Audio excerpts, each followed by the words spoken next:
Hi there, it's Carol Marak at carolmarak.com. Welcome to Solo and Smart, my YouTube channel. And this is a place where you can receive achievable tips when living solo. And today I want to share a study that I discovered via a colleague of mine. And it's actually it was sponsored by AARP, and the study is called Solo Agers Attitudes and Experiences. And I thought it was quite interesting. However, the data of the study was very, very similar to the one, the results of the study the data points were very similar to the same study, to another study I personally did in my Facebook group back in 2018. And the good news is the data points haven't shifted, and they were still right on. And secondly, the bad news is they haven't shifted. We're still the same. We still have the same worries. We still have not done much planning around our, growing older. So I just wanted to share a few data points with you. This study really does compare solo agers with 50 plus with duo agers that I call duo agers because they are either married or they have a partner, right? So I call them duo agers. But anyway, this study really compares the two. And what AARP found was that many of the same concerns about aging as adults 50 plus are very similar for the solos as well as the duos. And they include worries such as maintaining independence, physical strength, good health, sound mental abilities, and adequate finances. Or at least adequate finances to make sure that we don't outlast our finances. But there are some things that solo agers are more likely to worry about than the duos. And that would be, and these are the same discussions that I read all the time in my Facebook group. And I thought, well, yep, I know that.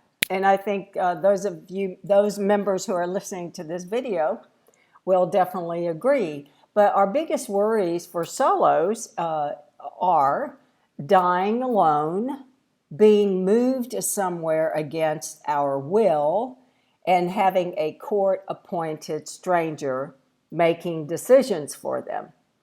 And that's something that I have done quite a bit of research on, especially since I have put together my legal matters. And I have interviewed a few geriatricians as well as elder law attorneys. And the one thing that a friend of mine who's a geriatrician has suggested to me, he said, Carol, the one thing that you should plan for is to make sure that a stranger will not take care of you later on.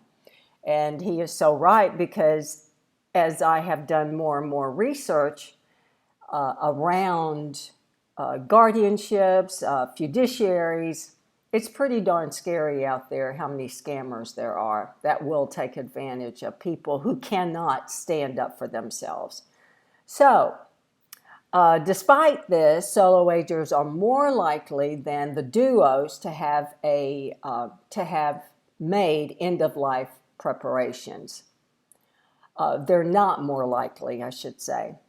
Because only 50% of the people, the solos in this study, have an advanced medical directive, while 54% of the duos have. And the same goes for a will or a trust, and also similar to pre-planned funeral arrangements or burial plans. The duos, of course, are more prepared than the solos. In fact, most solo agers, 77%, say that they have done little or no planning for their own living assistance needs as they get older. And in addition, less than half of solo agers, 43%, have someone who would help with managing their ongoing living assistance. such as help with keeping house, cooking, bathing, getting dressed, getting around, remembering to take medications, or just having someone to check in on them. Only a third of the solos have someone who would help manage their household if they were no longer able to do so.